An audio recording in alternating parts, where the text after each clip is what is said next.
ഓം നമോ ഭഗവതേ വാസുദേവായ. എല്ലാവർക്കും എൻ്റെ പ്രണാമം. ദശമസ്കന്ധത്തിൻ്റെ പൂർവാർത്ഥത്തിൽ വരുന്ന പ്രധാനപ്പെട്ട ശ്ലോകങ്ങളാണ് നമ്മളിവിടെ പറഞ്ഞുകൊണ്ടിരിക്കുന്നത്.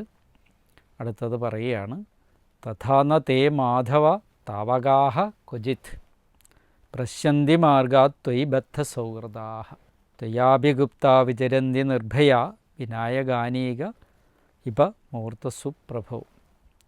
മാധവ അല്ലയോ മാധവ, അല്ലയോ ലക്ഷ്മിയുടെ പതിയായിരിക്കുന്നവനെ, വിഷ്ണു ഭഗവാനെ, ലക്ഷ്മീകാന്ത, പ്രഭു, സർവത്തിനും എല്ലാത്തിനും സമർത്ഥനായിരിക്കുന്നതിനെയാണ് പ്രഭു എന്ന് പറയുന്നത്. അപ്പോൾ സർവസമർത്ഥനായിരിക്കുന്ന അല്ലയോ ലക്ഷ്മീകാന്ത പ്രഭു, ത്വയി അല്ലയോ ഭഗവാനെ, അങ്ങയിലെ ബദ്ധസൗഹൃദാഹ, അങ്ങയിൽ ബന്ധിക്കപ്പെട്ട സൗഹൃദത്തോടു കൂടിയവർ. ഭഗവാനിൽ ബന്ധിക്കപ്പെട്ട സൗഹൃദമാണ് ഏറ്റവും പ്രധാനം. നമുക്കെല്ലാവർക്കും അറിയാം, ഇന്ന് ഗൃഹബന്ധം, ഭാര്യ, ഭർത്താവ്, മക്കൾ, അങ്ങനെ അച്ഛൻ, അമ്മ, ബന്ധുമിത്രാദികൾ, ഇങ്ങനെ തുടങ്ങുന്ന ബന്ധങ്ങൾ ഒരുപാടുണ്ട്.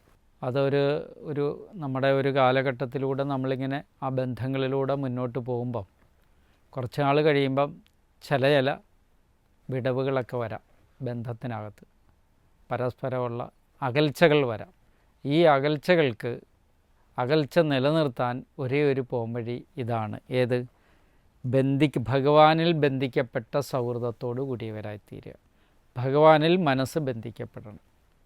പലപ്പോഴും നമ്മൾ പോയി ശരീരമാണ് ബന്ധിക്കാൻ ശ്രമിക്കുന്നത്, അല്ലേ? ഭഗവാന്റെ പ്രസാദം വാങ്ങിക്കുന്നു, തീർത്ഥം വാങ്ങിച്ച് ശരീരം മുഴുവൻ തളിക്കുന്നു, ചന്ദനക്കുറിയിടുന്നു, മറ്റെല്ലാം ആലേപനങ്ങൾ ചെയ്യുന്നു. പക്ഷേ ഇവിടെ എന്താ? ഭഗവാനിൽ ബന്ധിക്കപ്പെട്ട സൗഹാർദ്ദം നമുക്ക് ഹൃദയം കൊണ്ടില്ലാണ്ടാവുന്നു. ബന്ധിക്കപ്പെട്ട സൗഹാർദ്ദത്തോടു കൂടിയവൻ വരും. താവകാഹ, അങ്ങയെ സംബന്ധിക്കുന്ന, അങ്ങനെ ആരുടെ ഹൃദയങ്ങളാണോ അങ്ങയിൽ സമർപ്പിക്കപ്പെട്ടിരിക്കുന്നത്, ആരാണോ നാമം ജപിച്ച് അതിൻ്റെ അന്തരാർത്ഥമായിരിക്കുന്ന ചൈതന്യത്തിൽ ഹൃദയത്തെ ബന്ധിച്ച് അങ്ങനെ അങ്ങയെ സംബന്ധിച്ചവരായ താവകാഹ തേ അവർ ക്വചിത് ഒരിടത്തും മാർഗാത് വഴിയിൽ നിന്ന്, അതുപോലെ അതുപോലെ ഭ്രംശിക്കുന്നില്ല, അതിൽ നിന്ന് അവർ വഴിതെറ്റിപ്പോകുന്നില്ല, തിരിച്ചു പോരുന്നില്ല.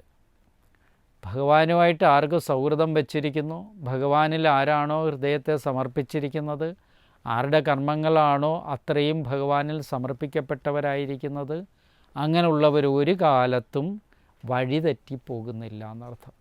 എത്ര കഠിനമായ പാതയായാലും അവരതിനെ തരണം ചെയ്ത് മുന്നോട്ട് പോകാൻ കഴിയും. അവർക്കതിന് സാധിക്കും. അവർക്ക് അത്രയ്ക്ക് മനോബലമുണ്ടാകുമെന്നർത്ഥം. പലപ്പോഴും യാത്രയ്ക്ക് നമുക്ക് വേണ്ടുന്ന ഏറ്റവും വലിയ കാര്യം എന്താ?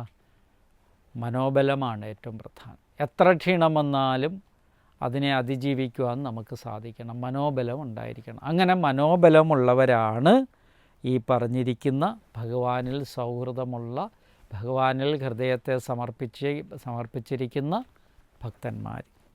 അവർ വഴിയിൽ നിന്ന് അത് ഭ്രംശിക്കുന്നില്ല, ആ വഴി തെറ്റിപ്പോകുന്നില്ല. ത്വയാ നിന്തിരുവടിയാൽ അഭിഗുപ്ത, നിന്തിരുവടിയാൽ എല്ലാ സ്ഥലത്തും അങ്ങനെയുള്ള ഏത് ഭക്തജനങ്ങളുണ്ടോ അവരെല്ലാം നിന്തിരുവടിയാൽ അഭിഗുപ്താഹ, എല്ലാ വഴിയിലും അവരെ രക്ഷിക്കപ്പെടും. ഭഗവാനാൽ രക്ഷിക്കപ്പെടുന്നവരായി അവർ ഭവിക്കുമെന്നർത്ഥം. അപ്പം ആരെയാണ് ഭഗവാൻ രക്ഷിക്കുക എന്നുള്ള കാര്യം ഇവിടെ എടുത്തു പറഞ്ഞിരിക്കുന്നത് ഓർമ്മയെ വെച്ചോണം. ഭഗവാൻ രക്ഷിക്കുന്നത് ഗുരുവായൂരമ്പലത്തെ 1000 തവണ പോയി എന്ന് മാത്രമല്ല, ആ പോകുമ്പോഴെല്ലാം ഭഗവാനുമായിട്ടൊരു സൗഹൃദം വയ്ക്കണം. എങ്ങനെയാണ് സൗഹൃദം വയ്ക്കേണ്ടത്? അതാണ് ഇപ്പോഴത്തെ പ്രശ്നം. നമ്മൾ സാധാരണ സൗഹൃദം വയ്ക്കുന്ന മൊബൈൽ ഫോൺ വഴിയാണ്. ആ നമ്പർ അങ്ങോട്ട് കൊടുക്കും, നമ്പർ ഇങ്ങോട്ട് കൊടുക്കും, അപ്പോൾ സൗഹൃദമായി. ഇവിടെ പറയുന്ന സൗഹൃദം ഈ നമ്പറുകളെ, മൊബൈൽ ഫോണിനെ മാറ്റിക്കഴിഞ്ഞാൽ ഗീത എടുത്ത് പാരായണം ചെയ്യുക, ഭാഗവതം എടുത്ത് പഠിക്കുക. ഇത് രണ്ടുമാണ് ഭഗവാനുമായിട്ട് ക്ഷേത്രത്തിൽ പോയി വന്നിട്ട് സൗഹൃദം ചെയ്യാനുള്ള ഏറ്റവും വലിയ കാര്യം. നമ്മൾ വിചാരിച്ച സൗഹൃദം ക്ഷേത്രത്തിൻ്റെ ഉള്ളിൽ കയറുക പോരുക എന്നുള്ളതല്ല.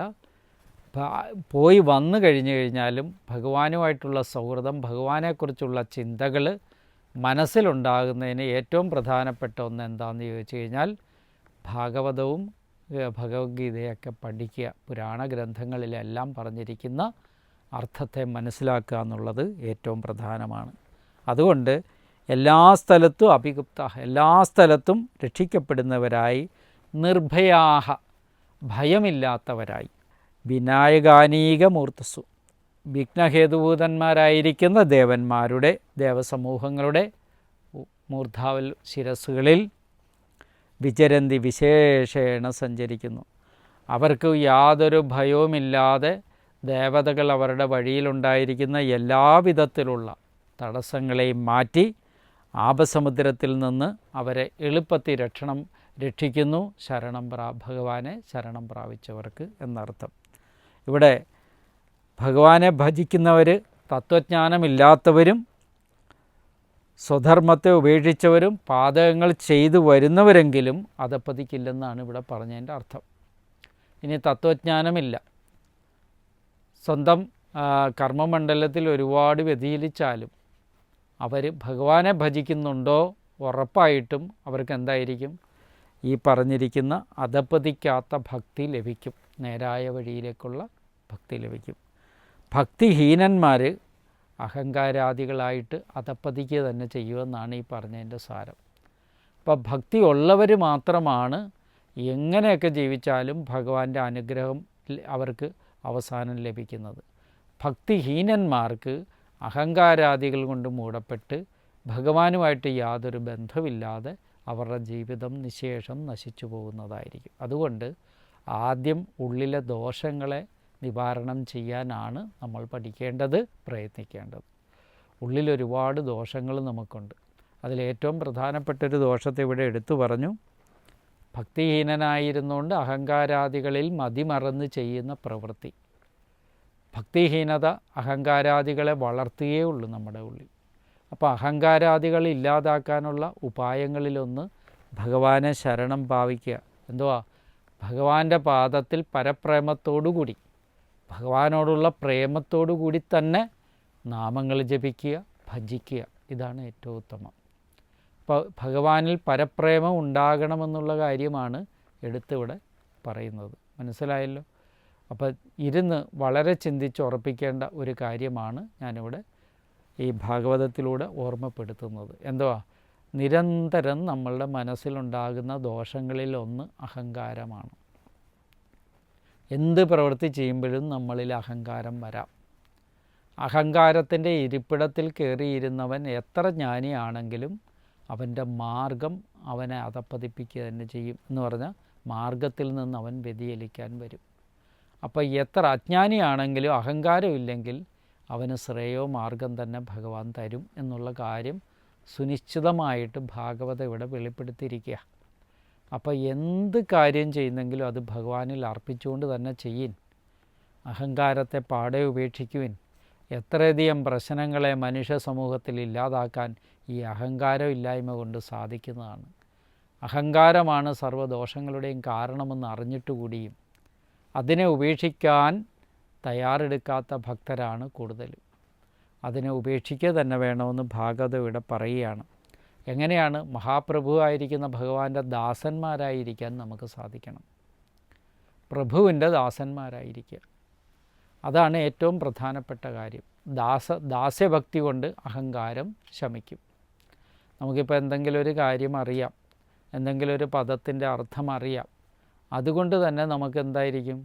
അതിലുള്ള അഭിമാന അഹങ്കാരാദികൾ വർദ്ധിക്കാൻ ഇടവരുത്താതിരിക്കണമെങ്കിൽ ദാസ്യഭക്തിയോടുകൂടി ഭഗവാനെ ശരണം പ്രാപിച്ചാൽ ഈ ദോഷങ്ങളില്ലാതെ നിർമ്മല ബുദ്ധികളായി തീരാൻ നമുക്ക് സാധിക്കും എന്നുള്ള കാര്യം ഓർമ്മിപ്പിച്ചുകൊണ്ട് പ്രഭുവിൻ്റെ പ്രഭുത്വത്തെയാണ് ഇവിടെ ഒന്നും കൂടെ വിലയിരുത്തുവാൻ നമ്മളെ പഠിപ്പിക്കുന്ന ഈ ശ്ലോകത്തിലൂടെ. അതുകൊണ്ട് ഭഗവാനുമായിട്ടുള്ള സൗഹൃദം ഒരിക്കലും വെടിയാത്തവരായി എല്ലാവരും ഭവിക്കണം. ഭാഗവതാദി ഗ്രന്ഥങ്ങളിലൂടെ അതിന് വളരെ പ്രാധാന്യം നൽകുന്നതുകൊണ്ട് എല്ലാവരും ആ സൗഹൃദം നിലനിർത്താനുള്ള പ്രയത്നം എപ്പോഴും ഉണ്ടാകണം. എല്ലാവർക്കും അതിന് സാധിക്കട്ടെ. നമസ്കാരം.